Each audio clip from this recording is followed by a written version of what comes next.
पहले शाम को गली मोहल्ले के लोग किसी पेड़ के नीचे बैठकर गपशप करते थे और एक दूसरे की बातों से मालूम होता था कि हमारा पड़ोसी अपने घर में रोटी खा भी रहा था, नहीं खा रहा, भूखा तो नहीं सोता। 2 साल से भी कम की नातिन है अनन्या, वो सुबह उठते ही किसी न किसी का मोबाइल जेब से निकाल के ले रहा और सारा दिन अपने आप यूट्यूब लगाती है और अपने आप अपना मनपसंद प्रोग्राम देखते हैं और उसके आगे बैठे रहते हैं मूर्ति बन। पत्रकार या अन्य जितने भी लोग यहां पर आए हैं, एक पुनीत पहल जो कुछ समाचार पत्रों द्वारा की जा रही है, नहीं तो कोई कह सकता है कि ये तो सामाजिक संस्थाओं का काम है या सरकारों का काम है, लेकिन एक समाचार पत्र जो व्यवसायिकता के लिए फील्ड में आया वो अपना व्यवसाय तो कर रहा है, अच्छा कर रहा है, लेकिन वो समाज को पढ़ भी रहा है, देख भी रहा है कि क्या क्या और करना बाकी है। सब कुछ हो गया ऐसा कभी नहीं होता। Chances for improvement are always there.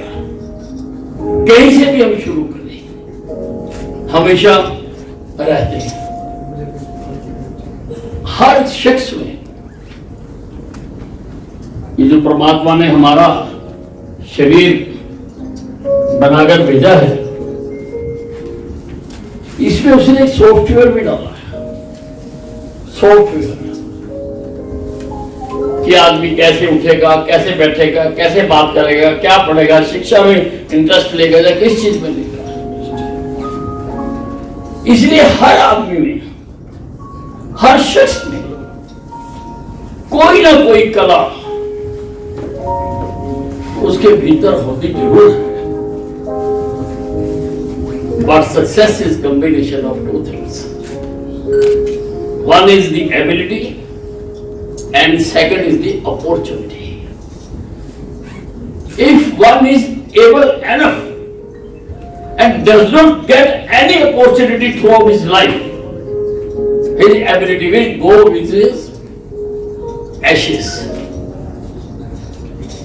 तो मैंने हमेशा उन संस्थाओं को हमेशा सराहा है और समाज को दुरुस्त करने के लिए, ठीक करने के लिए, चित्र निर्माण करने के लिए जो संस्थाएं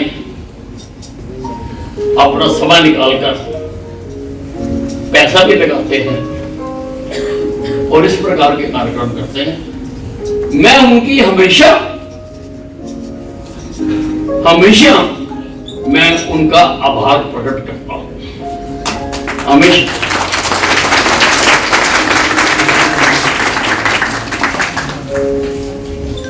कंपटीशन से कॉन्फिडेंस बढ़ता है। हर आदमी स्टेज पे खड़ा होकर गाना नहीं गा सकता, हर आदमी नहीं गा सकता। हर आदमी स्टेज पे खड़ा होकर 4 बातें अपने आप से नहीं पढ़ के बोल सकता, लेकिन कुछ हैं जिनमें इतना कॉन्फिडेंस होता है कि वो आकर मंच पर अपनी बात कहे। अब मुझे नहीं पता कि आपका साल क्या था आज के कार्यक्रम का, और क्योंकि न्यूज़पेपर है, newspaper, what is newspaper? News 4 शब्दों को मिलकर बना है, 4 शब्दों, north, east, west and south, यानी all around whatever is happening, उसको लोगों तक सही ढंग से पहुंचाना। मिर्च मसाला लगाकर नहीं। समाचार पत्र आईना है, समाज का आईना है, समाज का, उसको जैसा नजर आ रहा है उसको सबके सामने लाना। और मैं समझता हूं कि अमर उजाला इस दिशा में, मुझे पहले दिन के कार्यक्रम में आने का अवसर मिला है, इस दिशा में बहुत बेहतरीन काम कर रही है। और मैं अपनी ओर से इनको बहुत बहुत साधुवाद, बहुत बहुत आभार और धन्यवाद मैं करना चाहूंगा। आजकल जो ज्ञान प्राप्ति का साधन है, ज्ञान प्राप्ति का, पहले तो किंवदंतियों से बातें चलती थी। एक ऋषि ने कोई ऋचा लिखी, उसने अपने आश्रम में सुनाई, बच्चों ने रट ली। वो बच्चा बड़ा हो गया, किसी दूसरे स्कूल में पढ़ाने गया, या वहां के बच्चे अलग अलग जगह पढ़ाने गए, उन्होंने वहां पे पढ़ाया जाकर, और वो ऐसे चलता रहता था। हमने भी अभी यहां पर मोमबत्ती जलाकर हमने कार्यक्रम को आरंभ किया है, क्योंकि हर काम का मकसद ये होता है, तमसो मां ज्योतिर्गमय, हे मां मुझे अंधेरे से उजाले की ओर ले चला। ये हर शख्स की ख्वाहिश होती है, वो जानना चाहता, देखना चाहता है। हमारे समय में तो ये मोबाइल, टीवी, टैब, सॉफ्टवेयर कुछ नहीं थे। हम तो जादू स्कूल की किताबों से पढ़ते थे, और स्कूल में भी वही पढ़ाया जा सकता था जो सरकारों ने निश्चित कर रखा था, उसके बाहर का सिलेबस नहीं पढ़ा सकते थे। लेकिन ज्ञान तो अथाह है, उसको किसी किताबों तक सीमित नहीं रखा जा सकता,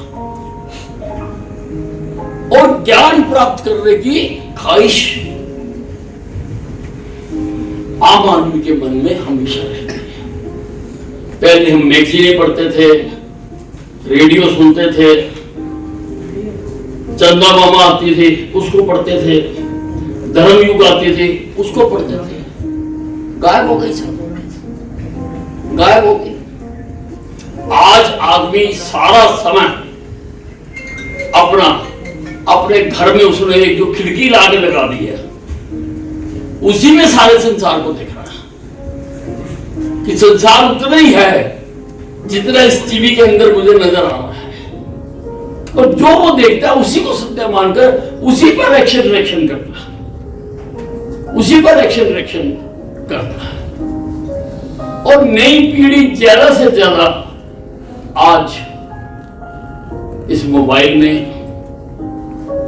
टीवी में, कंप्यूटर में, कार्यक्रम में खो गई है, जिसके बारे में बहुत सारे विचारक बात रख रहे हैं कि अगर हमें अपनी युवा पीढ़ी को सुधारना है, बड़ा करना है, तो इनकी आंखों के आगे से ये मोबाइल और ये टीवी और ये हटा देना चाहिए, या कम से कम कर देना चाहिए। अगर हटा नहीं सकते हैं, ये नहीं कि 12 घंटे, 14 घंटे, 24 घंटे में से 20 घंटे आपका स्क्रीन लाइव रहेगा। आजकल ऐसे सॉफ्टवेयर भी आ गए जो बताते हैं कि आप मोबाइल पर कितनी देर रहे, कितने, आपको ऐसे ध्यान नहीं रहता, आप बार बार खोल के देखते रहते, शायद किसी की चिट्ठी आती उठती है नहीं, और फिर खोल के देखते रहते हैं, खोल के देखते रहते हैं, आ जाए तो वो सॉफ्टवेयर आपको बताता है कि आज इतनी देर आपकी आंखें मोबाइल के स्क्रीन पर टिकी रही। आप वो सॉफ्टवेयर लगाओ और जाके देखो कि आपका बच्चा कितने घंटे उस स्क्रीन के आगे, छोटी सी स्क्रीन, छोटे छोटे उसके फोन्स उसमें लगा रहा है, और या दूरदर्शन में, टेलीविजन में इस खिड़की में झांकता रहता है हर वक्त। आगे क्या आ रहा है, आगे क्या आ रहा है, नहीं तो बैठ के चैनल पढ़ता रहता है। इससे भी लाभ, हर चीज का लाभ भी होता है, हानि भी होती है हर चीज का। इसका लाभ बहुत हुआ है, आज काफी सजग समाज का निर्माण हो रहा है, काफी हुआ है इसका लाभ, लेकिन इसके नुकसान भी बहुत होते हैं। पहले शाम को गली मोहल्ले के लोग किसी पेड़ के नीचे बैठकर गपशप करते थे, एक दूसरे से जुड़ने की कोशिश करते थे, और एक दूसरे की बातों से मालूम होता था कि हमारा पड़ोसी अपने घर में रोटी खा भी रहा है, नहीं खा रहा, भूखा तो नहीं सोता। आज किसी से पूछ के बताओ, आज कोई नहीं बैठता। आज कहीं महफिलें नहीं लगती, कहीं पर बैठकर चंदा मामा सामूहिक तौर पर पढ़ा नहीं जा रहा, आते ही व्यस्तों पे से, जहां तक मेरा ख्याल है। जब कोई और बच्चे, कोई और किताब जो लोगों के चरित्र को निर्माण कर सके, उस दिशा में उसको ज्ञान दे सके कि ये करने से आप एक सुखद जीवन जी सकते हैं और दूसरों के जीने के लिए भी रास्ते बना सकते हैं। आप खुद भी जी सकते हैं और दूसरों के जीने के लिए, ताकि वो भी सुखद जी सके, उसके लिए रास्ते बना सकते हैं। तो मैं ये कहने की कोशिश कर रहा था कि इससे जितना दूर हो सके हमें होना चाहिए। कोई टाइम रख लो, इतनी देर टीवी देखना है, इतनी देर मोबाइल देखना है। मेरी 2 साल से भी कम की नातिन है अनन्या, वो सुबह उठते ही किसी न किसी का मोबाइल जेब से निकाल के ले रही और सारा दिन अपने आप यूट्यूब लगाती है और अपने आप अपना मनपसंद प्रोग्राम देखते हैं और उसके आगे बैठे रहते, मूर्ति बन रही। अच्छा भी लगता है और डर भी लगता, डर भी लगेगा, क्योंकि इससे स्वास्थ्य पर बहुत बुरा असर पड़ रहा होता है, जो आज चाहे हमारे समझ ना आए, लेकिन आगे वाले समय जाकर हमें पता हो, उसका नुकसान पता लगेगा। जब हम किसी अस्पताल में जाएंगे, डॉक्टर उसका वो देखेगा तो तब बताएगा आपका तो इतना नुकसान हो चुका। तो इसलिए मैं, टेक्नोलॉजी है, टेक्नोलॉजी का लाभ जरूर उठाना चाहिए, टेक्नोलॉजी के साथ साथ चलना चाहिए, आगे बढ़ना चाहिए, और बहुत सारी बातें देखने को मिलती हैं, लेकिन इससे जितना बच पाए, जो ब्रेन है ना हमारा, इसको भी वैसे तो ये हर वक्त तोड़ता रहता है ब्रेन। आप जानते हो इस बात को बच्चों, हमारे अंदर जो ऊर्जा है, उस ऊर्जा को सबसे ज्यादा ये हमारा दिमाग खर्च करता है, ये खर्च करता है। थोट के बाद थोट आ रहा, थोट के बाद थोट आ रहा, बैठे कमरे में, एयर कंडीशन कमरे में बैठे, लेकिन ये चलता जा रहा है और चलता जा रहा है, आपको खाता जा रहा है। एक बार एक साधु तपस्या कर रहे थे, वहां पे कोई राक्षस है। राक्षस ने कहा कि मुझे खाना दो, साधु ने दे दिया। उसने कहा और दो, उसने और दे दिया।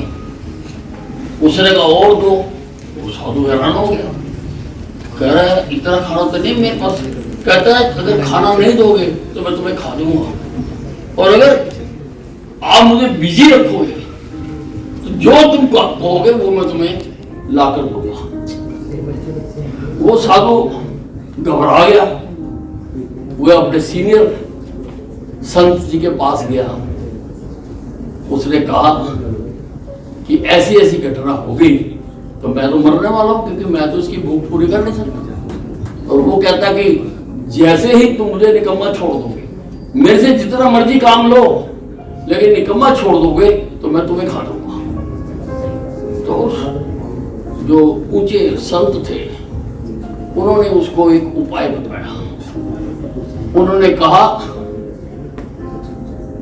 कि अपने आश्रम के सामने एक पोल काट दो और उसके ऊपर तेल लगा दो, तो जब कोई काम करवाना हो उसको कोई ये काम कर दे, और जैसे वो काम कर दे वो कहे जी हुजूर के पे पोल पे चढ़ जा। वो पोल पे चढ़ता रहता था, फिसलता रहता था, चढ़ता रहता था, फिसलता रहता था। तो जो उसकी शक्ति थी उसका अपने आप खत्म होना था। और समझने के लिए कि हमें इन चीजों से, या एआई आ गया हो, एआई, तो ये चीजें हमारे स्वास्थ्य पर प्रभाव डालती हैं। हमें समय निकालना है। अब जाया तो मेरे से भी नहीं जाता, झूठ बोलने की मुझे आदत नहीं है, लेकिन मैं भी जब स्कूल कॉलेज में पढ़ता था, मैं स्टेट सेंट्रल लाइब्रेरी में 3-4 घंटे लगाता था, 3-4 घंटे, कि हम पढ़ सके, चीजों को समझ सके। काफी चीजों को उससे समझने की कोशिश की है। आज आपने ये कार्यक्रम आयोजित किया, कितने बच्चों ने पार्टिसिपेट किया? 100 सवा सौ बच्चे हैं।